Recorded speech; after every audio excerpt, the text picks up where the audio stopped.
자, 오늘 영상은요, 서울 집값 앞으로 어떻게 될지에 대한 부분에 대해서 좀 간단하게 좀 기사를 좀 참고해가지고 말씀을 드리려고 해요. 제가 이제 누차 여러 번 말씀을 드렸었는데, 제가 작년 전부터 말씀드렸던 게 있어요. 제 영상을 전부터 보셨다거나 아니면 제 SNS라든지 이런 부분을 보셨던 분들은 아시겠지만, 제가 아파트 추경 매수는 하지 말라고 말씀드렸거든요. 그러니까 내가 살려는 아파트가 기존에 뉴스에 나오는 매체에 나오는 그 상승하는 아파트랑 매치시키지 말라고 제가 말씀을 드렸단 말이에요.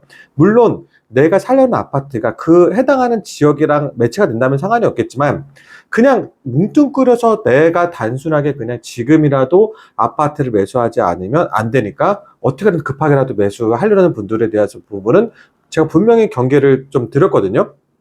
그게 왜 그러냐면 기본적으로 우리가 이거 제가 예전에도 여러 번 말씀드렸지만 문정부 시절 2021년도에 아파트 가격이 급등했었거든요. 그때 완전히 엉클해가지고 그냥 이 폭등 열차에 꼬리에 잡자러 가는 분들이 막판에 대가 몰렸단 말이에요. 그런데 아파트 가격이 굉장히 올랐단 말이에요. 근데 대다수의 아파트들은 그 이후에 가격 조정을 받았고 가격이 크게 폭락했단 말이에요. 근데 지금 그 전과 크게 상황이 다르지 않았었거든요. 왜냐면 지금 경제 성장률이 거의 제로에 가깝고요. 성장 동력이 별로 없어요. 그리고 이미 제가 여러 번을 강조했지만 그때 많은 매수자들이 그때 많이 진입을 했어요. 그러니까 내가 지금 집을 추가로 매수를 하면 내가 나중에 그 양도 차익으로 팔아야지 내가 돈을 버는 거잖아요. 그러니까 내가 샀던 금액보다 높게 금액을 받아야 내 집값이 오르고 내가 투자로서의 가치가 있는 거잖아요. 그러면 내 뒤에 매수 대기자들이 굉장히 많아져야 된단 말이에요. 근데 그런 상황이 아니었기 때문에 제가 계속 말씀을 드렸던 거고, 가격이라는 거는 어느 부분에도 마찬가지란 말이에요. 계속 우상향이 될 수가 없어요.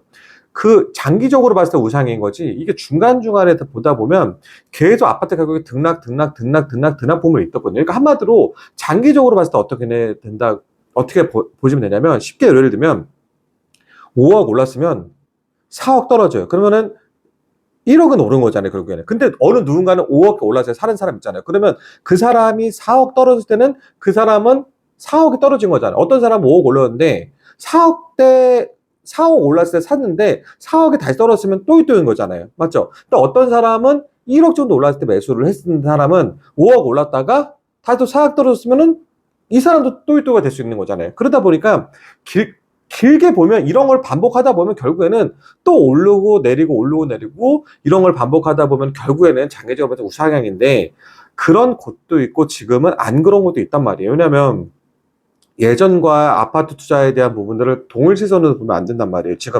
예전과는 지금 환경적으로 너무 많이 다르기도 하고, 예전에는 우리 베이비부머 시대 때는 정말 출산율도 높고 뒤에서 받쳐줄 수 있는 사람도 많았단 말이에요. 근데 지금 여러분 아시겠지만 어때요? 지금 출산율도 굉장히 지금 저하되어 있고 경쟁 성장률도 저하되어 있고 물가는 오르는데 급여는 오르지도 않고 지금 환경적으로 너무 안 좋단 말이에요. 지금 집을 가진 사람들조차도 지금 현금적인 부분이 굉장히 부족한 사람들이 굉장히 많아요.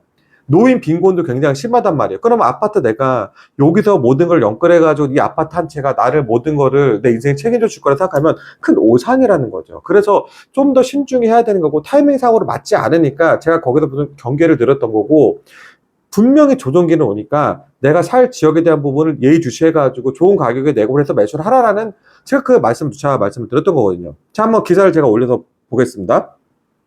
자, 서울지구 양극화 절반이 문정부도 못 미쳐. 그쵸? 우리가 서울 아파트들은 거의 뭐 지금 우리가 아시다시피 뭐 가장 안전한 자산이라고 생각을 하잖아요. 근데 지금 어때요? 그때 문정부 때 정말 그 열차의 끝이라도, 그 폭등 열차의 끝이라도 탄 사람들은 대부분 물려있다는 거예요, 지금. 근데 어때요, 지금? 절반 이상이 그때 가격으로도 회복도 안 된 거예요. 그러면 이게 우리가 그동안 봤던 뉴스가 계속 이 가격이 올랐다고 하는데 이게 맞습니까? 맞지가 않잖아요, 지금. 근데 뉴스에서 계속 나왔잖아요. 가격 올랐다. 계속 아파트가 앞들어졌다. 그게 말이 안 돼. 이게 평균의 오류거든요. 평균의 오류, 여러분. 평균의 오류가 뭐냐면 아주 잘 된 것과 못된 것들이 있는데, 대부분 아주 잘 된 것들 너무 평균을 올려버리니까 아주 안 된 것에 대한 부분들은 잘 이게 티가 안 나는 거예요. 근데 보세요, 지금. 서울 집값이 양극화가 되어 있고, 서울, 4년 전보다 집값 떨어진 서울 자치구를 지금 보시면, 강북구, 노원구, 도봉구, 동대문구, 서대문구, 성북구, 은평구, 중랑구, 강서구, 관악구, 구로구, 금천구. 그때 샀던 가격대보다도 아직 못 올랐다는 거예요. 그럼 그때 샀던 사람들 잘 보세요. 지금 4년이 지났는데, 그 4년 동안에 가격이 하나도 오르지 않았다고 그러면 이자만 갖고 끝났던 거예요. 이자만 갖고. 결국에는. 원금도 갖고 이자도 갚잖아요. 근데 결국에는 원금은 내가 갖고 있는 빚을 갚는다고 치지만 이자는요. 이자는 내가 그 이자를 감당하는 이유는 내가 이게 투자 가치가 더 높으니까 그거에 대한 부분들을 이자를 감당할 때 그걸 투자하는 거잖아요. 근데 어때요, 지금? 절반 이상이 지금 그 가격도 회복도 못한 거죠. 근데 뉴스에서는 어떻게 나왔습니까? 뉴스에서는 계속 가격이 올랐다가 나왔죠. 자, 또 이걸 보세요. 서울 집값 19년 만에 최대 상승, 노도강 등 12개구 최고가 목계 이렇게 나왔죠. 근데 계속 뉴스는 어땠어요? 그동안 계속 뉴스에서 신고가 서울 아파트가 떨어지지 않는다, 떨어진다, 계속 오르고 있다니 나오고 있죠. 그런데 이 지역에 사는 사람들은 결국은 어땠어요? 아, 이때 내 가격이 산 사람들이 꼭 잡았던 사람들 분명히 많겠죠. 그 사람들이 내 아파트 가격이 오르기 위해서 계속 푸시하면서 SNS라든지 뭐 카페라든지 이런 부분에서 계속 자기 서울 집값 올릴 거다 계속 푸시를 했단 말이에요. 근데 실상은 어때요? 실상은 그렇지 않다라는 거죠. 근데 중요한 건 뭐냐면 큰 글씨 뭐지? 12월 상위 20% 아파트 34억, 하위 20% 아파트는 4억대, 정부 규제도 양가 최고. 지금 어때요? 이 가격 차이가 너무나도 크죠. 그쵸? 제가 이 아주 중요한 부분만 좀 읽어보여드릴게요. 이게 지금 키포인트는 이거예요. 지난해 서울 아파트 가격이 19년 만에 최고 상승률을 기록했지만 일부 지역은 주춤한 모습을 보인 것으로 나타났다. 25개 자치구 중 절반의 집값은 문재인 정부 시절 수준에도 못 미치지 못했다. 그쵸? 지금 제가 아까 계속 말씀드린 부분이 이 부분이었던 거죠. 서울과 그 외 지역뿐 아니라 서울 내에서도 지금 문제는 이거예요. 예전에는 서울을 아파트는 무조건 사라고 했잖아요. 근데 그게 아니라는 거죠. 서울 내에서도 집값 양극화 현상이 극심해지고 있는 것이다. 특히 지난해 정부가 고강도 부동산 규제를 내놓을 때마다 서울 한강벨트, 여기 이게 포인트예요. 키포인트가 서울 한강벨트 지역 집값만 급격히 올라 정부의 규제가 집값 초양극화 현상을 키웠다는 지적이 나온다. 자, 보세요. 어디만 올랐다는 거죠, 지금? 구체적으로? 한강벨트 라인만 올랐다는 거예요. 한강벨트 라인. 물론 한강벨트 라인이 아닌 것도 오른 것도 있어요. 물론 있어요. 근데 중요한 포인트가 뭐냐면 한강 벨트 라인에서 올렸던 이거는 한정된 이 가치가 높은 곳이기 때문에 이게 몰렸다는 거거든요. 그 외의 지역은요. 그만큼 가치가 사람들한테 인정받지 못했기 때문에 최고가만큼 오르지 못했다는 거예요.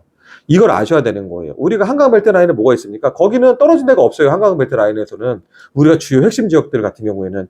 근데 반대로 한강 벨트는 핵심 지역이 아닌 곳들은 이렇게 가격이 오르지 않았다는 거예요. 물론 지금 4년 전보다 집값이 떨어지는 서울 자치구에서 지금 이게 나와 있던 그 구에서도 그 지역 내에서도 시고가를 뚫은 아파트도 당연히 있죠. 근데 제가 뭐라고 했습니까? 그것도 주의하라고 했죠.